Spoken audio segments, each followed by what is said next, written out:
আমার স্নেহের শিক্ষার্থী বন্ধুরা, তোমরা যে যেখানে বসে আজকের ক্লাসটিতে অংশগ্রহণ করছো তোমাদের প্রত্যেককে স্বাগত জানাই। আমি মোহাম্মদ হাসান আলী, শিক্ষক, Saint Gregory's School and College. শিক্ষার্থী বন্ধুরা, আমার প্রিয় শিক্ষার্থী বন্ধুরা, পাশাপাশি বিভিন্ন পেশাগত অবস্থানে থাকা, বিভিন্ন পেশায় থাকা বন্ধুরা, তোমাদের প্রত্যেককে এবং আপনাদের প্রত্যেককে হাসান স্যারের ক্লাসে স্বাগত জানাই। আমরা আজকে এমন একটা ক্লাসে অংশগ্রহণ করব, আমরা আজকে এমন একটা ক্লাসের এমন একটা বিষয় সম্পর্কে জানতে যাচ্ছি, শিখতে যাচ্ছি, যেটা একজন স্টুডেন্টের জন্য যেমন শেখা দরকার, ঠিক তেমনই একজন বিজনেসম্যানের জন্য, একজন একজন শিক্ষকের জন্য, একজন ডাক্তারের জন্য, মানে যে যে পেশায় আছে প্রত্যেক পেশার মানুষেরই জানা দরকার। কেন জানা দরকার? প্রত্যেক পেশার মানুষই ইচ্ছা করলে এইগুলো নিজে নিজে উদ্যোগে নিজের বাসা বাড়িতে, ছাদে, বাড়ির আশেপাশে বিভিন্ন জায়গায় এগুলো উৎপাদন করতে পারে। তো শিক্ষার্থী বন্ধুরা, প্লাস আমার ছোট বড় যারা যে পেশায় আছো প্রত্যেককে হাসান স্যারের আজকের ক্লাসে স্বাগত জানাই। তো আজকে আমরা যে বিষয়গুলো অর্থাৎ যেটা সম্পর্কে আমরা জানতে যাচ্ছি সেটা একটু জেনে নিই। সবাই একটু চিত্র দুটো দেখো, আমরা কোন বিষয় সম্পর্কে জানতে যাচ্ছি। দেখো প্রথম চিত্র দেখো, একটু দেখেই বুঝতে পেরেছো।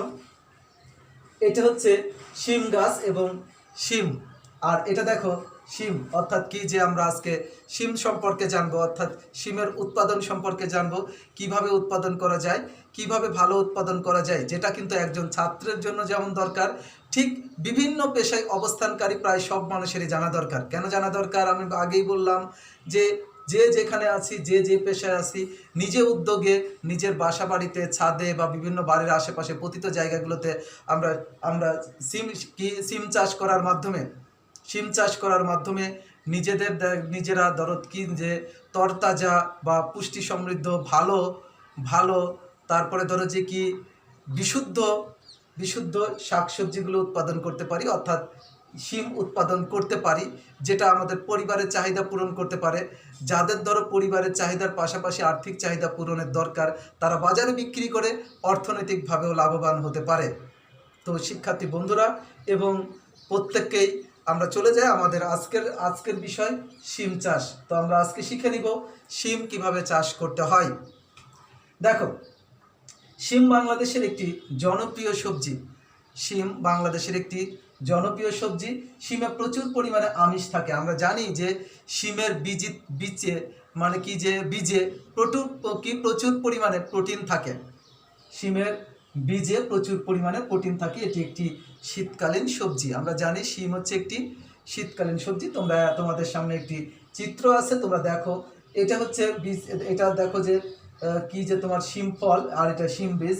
শিম গাছ দেখো, যে শিম গাছ হচ্ছে এরকম একটা মাচায় উঠিয়ে দেওয়া হয়েছে শিম গাছ। সেই শিম গাছের দেখো যে এটি একটি লতানো উদ্ভিদ, যেটা ধরো যে এভাবে বয়ে যায়, এবং ধরো যে কি, যে এইরকমভাবে দেখো শিম গাছের শিম ফলগুলো তৈরি হয়েছে, শিম ফলগুলো কি যে জন্মেছে। তো আমরা আজকে শিখবো আমরা কিভাবে শিম উৎপাদন করতে পারি। প্রথমে দেখো, শিম চাষের জন্য আমরা যে মাটি নির্বাচন করব সে মাটিটা একটু খেয়াল করি। শিম চাষের জন্য দোআঁশ মাটি উত্তম, তবে উত্তম ব্যবস্থাপনার মাধ্যমে সব ধরনের মাটিতেই শিম চাষ করা যায়। দোআঁশ মাটি হচ্ছে শিম চাষের জন্য সবচেয়ে ভালো। তবে যদি আমরা উত্তম ব্যবস্থাপনা করার মাধ্যমে যে কোনো মাটিতেই শিম চাষ করা যায়, উত্তম ব্যবস্থাপনা করার মাধ্যমে। কিসের কোন কোন জাতগুলো আছে শিম চাষের জন্য, আমরা শিমের কোন কোন জাতগুলো সবচেয়ে বেশি ব্যবহৃত হয় সেগুলো নিয়ে একটু জেনে নিই। দেখো, বাড়ি শিম 1, বাড়ি শিম 2, বাড়ি শিম 3, বাড়ি শিম 4, তারপরে ইপসা শিম, তারপরে হচ্ছে ঘৃতকাঞ্চন, তারপরে হচ্ছে কার্তিকা, তারপরে দেখো নলডক, তারপরে দেখো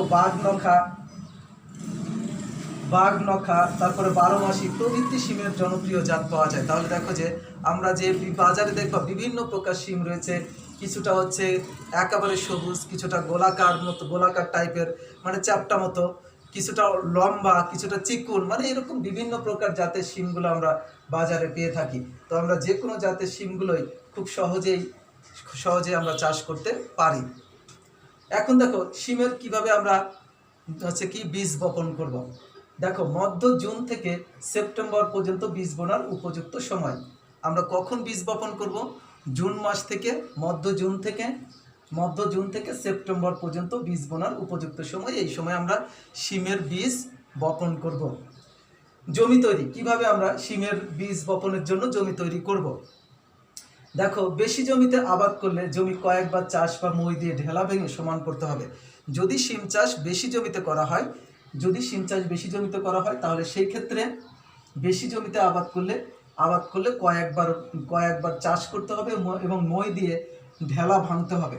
তবে বসত বাড়ির আশেপাশে পুকুর পাড়ে ও তারপরে পথের ধারে জমির আইলে সাধারণত শিমের চাষ করা হয়ে থাকে। কোথায় কোথায় শিমের চাষ করা হয়ে থাকে?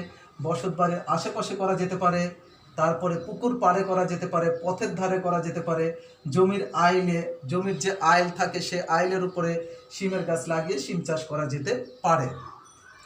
জমি তৈরি বা মাদা তৈরি, দেখো মাদা তৈরি মানে বুঝতেই পেরেছ, তোমাদের নিশ্চয়ই মনে আছে শিম গাছের ক্ষেত্রে কিভাবে মাদা তৈরি করতে হয়। অর্থাৎ এই ক্ষেত্রে মাদা বা গর্ত তৈরি করতে হয়, যেখানে কি শিম গাছের বীজগুলো বপন করব।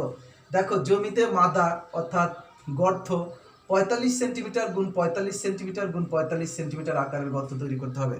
অর্থাৎ 45 সেন্টিমিটার দৈর্ঘ্য, 45 সেন্টিমিটার প্রস্থ এবং 45 সেন্টিমিটার উচ্চতা বিশিষ্ট গর্ত তৈরি করতে হবে। এক মাদা থেকে আরেক মাদার দূরত্ব হবে 2.5 থেকে 3 মিটার দূরত্ব। অর্থাৎ একটা মাদা থেকে আর একটা মাদার দূরত্ব হবে কত? 2.5 থেকে 3 মিটার দূরত্ব। অর্থাৎ একটি গর্ত থেকে আরেকটি গর্তের দূরত্ব হবে 2.5 থেকে 3 মিটার দূরত্বে। এরপরে দেখো সার প্রয়োগ, আমরা কিভাবে শিম গাছে সার প্রয়োগ করব। দেখো প্রতিটি মাদা পচা আবর্জনা সার দিয়ে পূরণ করতে হবে। প্রত্যেকটা মাদা কি করতে হবে? পচা আবর্জনা সার দিয়ে পূরণ করতে হবে। তারপর প্রতিটি মাদায় খোলের গুঁড়া, ছাই, টিএসপি, মিউরেট অফ পটাশ মাটির সাথে মিশিয়ে দিতে হবে। মাদাটি এমনভাবে ভরতে হবে যেন মাটি থেকে ভরাটকৃত মাদার উচ্চতা 10 সেন্টিমিটার হয়। অর্থাৎ মাটি থেকে ভরাটকৃত যে মাদার উচ্চতা সেটা যেন 10 সেন্টিমিটার উঁচু হয়। শিম ফসলটি নাইট্রোজেন সারের দরকার হয় না। শিম ফসলের জন্য কিন্তু নাইট্রোজেন সারের দরকার হয় না। কিন্তু কেন দরকার হয় না তোমরা নিশ্চয়ই মনে হয় জানো। শিমের গাছের মূলে নডিউল তৈরি হয়। নডিউলে কি হয় যে তোমার মাটিস্থ যে নাইট্রোজেন, সেই নাইট্রোজেনকে নাইট্রেট সারে পরিণত হয়। কারণ দেখো এটি লিগিউম পরিবারের ফসল। এর শিকড়ে নডিউল বা গুটি তৈরি হয় যাতে প্রচুর বায়ুমণ্ডলীয় নাইট্রোজেন জমা থাকে। অর্থাৎ এই যে নডিউলগুলো তৈরি হয় সেই নডিউলগুলোতে প্রচুর পরিমাণে নাইট্রোজেন জমা হয়ে নাইট্রেট সারে পরিণত হয়। এই জন্য শিম গাছে বেশি একটা ইউরিয়া সার দেওয়ার প্রয়োজন পড়ে না। তাহলে আমরা সার প্রয়োগ বুঝলাম। এরপরে আমরা বীজ বপন করব। বীজ বপন দেখো সার প্রয়োগের 7 থেকে 8 দিন পর প্রতি মাদায় 5 থেকে 6টি বীজ বপন করতে হবে। কয়টি? প্রত্যেক মাদায় 5 থেকে 6টি বীজ বপন করতে হবে। চারা গজানোর পর প্রতি মাদায় 2টি সুস্থ এবং সবল চারা রেখে বাকিগুলো তুলে ফেলতে হবে। চারা গজানোর পরে কি করতে হবে? চারা গজানোর পরে দেখো চারা গজানোর পর প্রতি মাদায় 2টি সুস্থ এবং সবল চারা রেখে বাকিগুলো তুলে ফেলতে হবে। প্রত্যেক মাদায় কি করতে হবে? 2টা সুস্থ সবল চারা রেখে বাকিগুলো তুলে ফেলতে হবে। এটা কি? তাহলে দেখো যে আমরা কিভাবে শিমের ক্ষেত্রে বীজ বপন করতে পারি। এবার আসবো পরিচর্যা কিন্তু অত্যন্ত গুরুত্বপূর্ণ। দেখো গাছ ঠিকঠাক মতো বাড়ার জন্য মাচা দিতে হবে। গাছের গোড়ায় মাটি শক্ত হলে নিড়ানি দিয়ে তা আলগা করে দিতে হবে। তারপরে হচ্ছে মাটিতে রসের অভাব হলে পানি সেচ দিতে হবে। যদি মাটিতে রসের অভাব হয় তাহলে পানি সেচ দিতে হবে। বর্ষায় যাতে গাছের গোড়ায় পানি না জমে সেই জন্য গোড়ার মাটি উঠিয়ে দিতে হবে। মানে যাতে বর্ষার সময় যাতে মাটি গাছের গোড়ায় যাতে পানি না জমে সেই জন্য কি করতে হবে? গাছের গোড়ার মাটিটা কিছুটা উঁচু করে দিতে হবে। চারা বড় হতে থাকলে 15 থেকে 20 দিন পর 2 থেকে 3 কিস্তিতে 60 গ্রাম টিএসপি এবং 60 গ্রাম এমওপি সার উপরি প্রয়োগ করতে হবে। কি করতে হবে? দেখো চারা বড় হতে থাকলে 15 থেকে 20 দিন পর 2 থেকে 3 কিস্তিতে 60 গ্রাম টিএসপি ও ও 60 গ্রাম MOP প্রয়োগ করতে হবে। এটা হচ্ছে তাহলে পরিচর্যা। এরপরে দেখো আমরা বালাই ব্যবস্থাপনা, এটা কিন্তু অত্যন্ত গুরুত্বপূর্ণ। বালাই ব্যবস্থাপনা, রোগাক্রান্ত হলে রোগের ব্যবস্থা করতে হবে। দেখো শিম গাছের জাপ পোকা, থ্রিপস, তারপরে পট বোরার ইত্যাদি আক্রমণ হতে পারে। জাপ পোকা নতুন ডগা, পাতা, ফুল এবং ফল ইত্যাদি রস চুষে খেয়ে ফেলে। দেখো খেয়াল করো, জাপ পোকা কি করে? নতুন ডগা, পাতা, ফুল ও ফল ইত্যাদি রস চুষে খায়। নিমের বীজের শ্বাস পিষে পানিতে মিশিয়ে স্প্রে করলে এতে দমন করা যায়। ভাইরাস আক্রান্ত গাছগুলো মাটি সহ উঠিয়ে গভীর গর্তে পুঁতে দিতে হবে।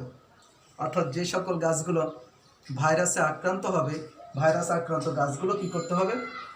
মাটি সহ উঠিয়ে গভীর গর্তে পুঁতে দিতে হবে। তাহলে দেখো, আমার মনে হয় তোমরা বালাই ব্যবস্থাপনাটা বুঝতে পারলে।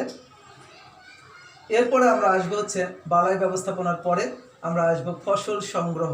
একটা চিত্র রয়েছে, দেখো যে বালাই ব্যবস্থাপনা প্রায়, দেখো যে জাপ পোকার ছবি রয়েছে। জাপ পোকাগুলো কি করে? দেখো যে পাতা, ফুল, ফল এইসবগুলো থেকে রস শোষণ করে নেয়, ক্ষতি করে, প্রচণ্ড ক্ষতি করে শিম গাছের ফল, পাতা, বীজে। ফসল সংগ্রহ আমরা দেখি যে কিভাবে আমরা ফসলগুলো সংগ্রহ করতে পারি এবং কেমন অনুপাতে পেতে পারি। দেখো, জাতভেদে বীজ বপনের 95 থেকে 145 দিন পর শিম গাছ থেকে শিম ওঠানো যায়। জাতভেদে, লক্ষ্য করো, জাতভেদে বীজ বপনের 95 থেকে 145 দিন পর শিম গাছ থেকে শিম ওঠানো যায়। কতদিন পর? 95 থেকে 145 দিন পর শিম গাছ থেকে শিম ওঠানো যায়। বীজ হিসেবে শিম সংগ্রহ করতে শিম যখন গাছ শুকিয়ে হলদে বর্ণ হয় তখন সংগ্রহ করা হয়। যখন বীজ হিসেবে সংগ্রহ করব তখন কিন্তু দেখো বীজ শুকিয়ে যখন যায়, অর্থাৎ শিম ফল যখন শুকিয়ে যায় বা শিম গাছে যখন শুকিয়ে হলুদ বর্ণ হয় তখন সংগ্রহ করতে হয়। শিম থেকে বীজ বের করে পরিষ্কার এবং শুষ্ক পাত্রে নিমের শুকনো পাতায় গুঁড়া সহ সংরক্ষণ করতে হয়। তাহলে দেখো যে আমরা কিভাবে শিম বীজ সংগ্রহ করব তা আমরা বুঝতে পারলাম। তারপরে দেখো যে ফলন, একটু খেয়াল করো, জাতভেদে শিমের ফলনের তারতম্য হয়। যেমন বাড়ি শিম এক জাতের শিমের বীজ হেক্টর প্রতি 2 থেকে 3 অর্থাৎ 8 থেকে 12 কেজি বা শতক প্রতি 8 থেকে 12 কেজি উৎপাদিত হয়। সবজি হিসেবে শিম পুরা মৌসুমে উঠানো যায়। আশ্বিন কার্তিক মাসে শিম ধরে, শিম গাছ 4 মাসেরও বেশি সময় ধরে শিমের ফলন দেয়। শিক্ষার্থী বন্ধুরা লক্ষ্য করে দেখো, শিমের কিন্তু আমরা শুধুমাত্র বীজ হিসেবেই শিমগুলোকে খাই না, আমরা এটাকে আমরা এটা হচ্ছে সবজি হিসেবে খেয়ে থাকি। সবজি হিসেবে সাধারণত কচি অবস্থা থেকে শুরু করে পাকা অবস্থা পর্যন্ত বিভিন্ন অবস্থায় আমরা শিমকে খাবার হিসেবে গ্রহণ করে থাকি, সবজি হিসেবে গ্রহণ থাকি। এটি প্রোটিন জাতীয় খাদ্য, অর্থাৎ আমিষ বা প্রোটিন উপাদান পূরণে এটা অত্যন্ত গুরুত্বপূর্ণ ভূমিকা পালন করে। তো শিক্ষার্থী বন্ধুরা, আমরা আজকে শিখে গেলাম কিভাবে শিমের চাষ করতে হয়, কিভাবে শিম উৎপাদন করব। তো যারা আজকে শিখে ফেলেছ তারা নিশ্চয়ই আজকে থেকে কাজে নেমে পড়বে। যাদের বাসার ছাদ আছে ছাদে চাষ করবে, যাদের বাড়ির আশেপাশে পতিত জমি আছে, বাড়ির আশেপাশে জমি আছে, যেখানে পারো সেখানেই তোমরা কি করতে পারো? এটা চাষ করতে পারো। সবাই তাহলে আজকে শিম চাষ সম্পর্কে জানলাম। সবাই ভালো থাকবে, সুস্থ থাকবে। পরবর্তী ক্লাসে আমি আরও একটি বিষয় নিয়ে তোমাদের সামনে হাজির হব। আজ তাহলে এ পর্যন্তই। খোদা হাফেজ।